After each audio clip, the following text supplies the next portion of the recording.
ভর্তা পছন্দ করে না এমন লোক কিন্তু খুব কমই খুঁজে পাওয়া যায়। কম বেশি আমরা অনেকেই কিন্তু ভর্তাটা অনেক পছন্দ করে থাকি। আসসালামু আলাইকুম। আজকে আমি এমন একটি ভর্তার রেসিপি শেয়ার করব, যেটা কিনা মাস ভরে সংরক্ষণ করে খেতে পারবেন। তো প্রথমেই শুকনা মরিচগুলোকে আমি পানিতে ভিজিয়ে নিচ্ছি। আর সাথে নিয়েছি কিছুটা রসুন কোয়া আর চাপা শুটকি। এখানে 10-12টির মতো শুটকি মাছ হবে, চাপা শুটকি। শুটকিগুলোকে এখন পানিতে ভিজিয়ে নিব। 3-4 বার পানিটাকে আমি চেঞ্জ করে নিব, পরিষ্কার পানি বের না হওয়া পর্যন্ত।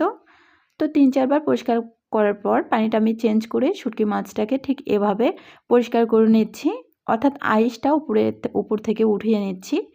ঠিক এভাবে আইসটা উঠে নেওয়ার পরে পেট থেকে ময়লাটা ঠিক এভাবে বের করে নিব। পেট থেকে ময়লাটা বের করার পর তারপর আমি একটা কাঁচির সাহায্যে লেজটা কেটে নিচ্ছি। সাইডের অংশগুলোও কেটে নেব। তার আগে আমি মাথাটা ফেলে দিচ্ছি। চাইলে আপনারা মাথাটা নিতে পারেন, তবে আমার কাছে মনে হচ্ছিল যে মাথাটা নিলে হয়তো বা বালি বালি লাগতে পারে, এই জন্য আমি ফেলে দিলাম। তারপর খুব ভালো করে চতুর্পাশটা কেটে নিলাম।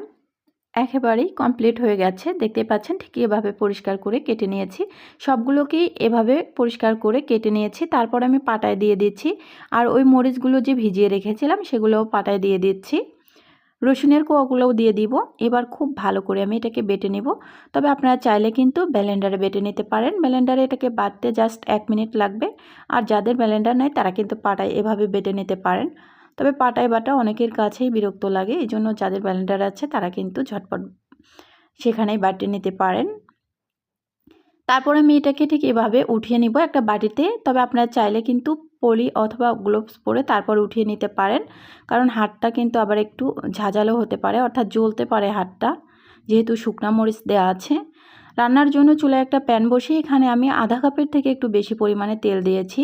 এবার দিয়ে দিব 1 কাপ পরিমাণ পেঁয়াজ কুচি। তেলের সাথে পেঁয়াজটাকে নেড়েচেড়ে ভিজিয়ে নিব যতক্ষণ পর্যন্ত না পেঁয়াজের কাঁচা গন্ধটা চলে যায়।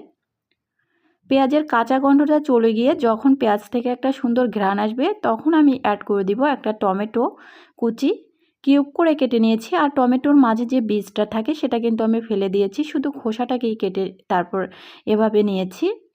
তো কিছুক্ষণ রান্না করার পর টমেটোটা গলে গিয়ে ঠিক এ পর্যায়ে আমি অ্যাড করে দিব বেটে রাখা শুটকি মাছটা। শুটকি মাছটা অ্যাড করার পর আমি এটার সাথে 2 টিস্পুনের মতো পানি দিয়ে দিব। খুব বেশি পানি কিন্তু দেয়া যাবে না, জাস্ট 2 টিস্পুনের মতোই পানি দেয়া লাগবে। ঠিক দেখতে পাচ্ছেন কতটুকু পরিমাণ পানি। এবার খুব ভালো করে সব কিছু মিক্সড করে নেব। স্বাদ মতো লবণ দিয়ে দিচ্ছি। আবারও খুব ভালো করে নেড়েচেড়ে এটাকে 15 থেকে 20 মিনিটের মতো রান্না করতে হবে। তবে এটাকে হাই হিটে রান্না করতে যাবেন না। মিডিয়াম লো আঁচে রেখে খুব ভালো করে 15 থেকে 20 মিনিট রান্না করে নেবেন। তাতে হবে কি, ভেতরে যে শুকনা মরিচটা তো আর ভেজে দেওয়া হয়নি, কাঁচাই বেটে নেওয়া হয়েছে। আর রসুনের যে কাঁচা গন্ধটা সেটা কিন্তু খুব ভালো করে চলে যাবে। সুন্দর একটা ঘ্রাণ আসবে, খেতে কিন্তু খুব ভালো লাগবে।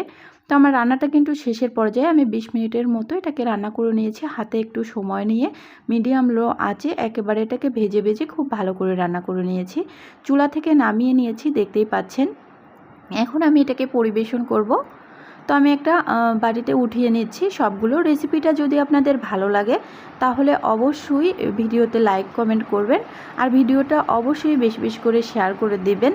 আর ফেসবুক থেকে যদি দেখেন ফলো দেবেন, আর ইউটিউব থেকে দেখলে আমার চ্যানেলটি অবশ্যই সাবস্ক্রাইব করবেন। আর এতক্ষণ ভিডিওটা দেখার জন্য সবাইকে অসংখ্য ধন্যবাদ। ভালো থাকবেন, সুস্থ থাকবেন। Tata, bye bye.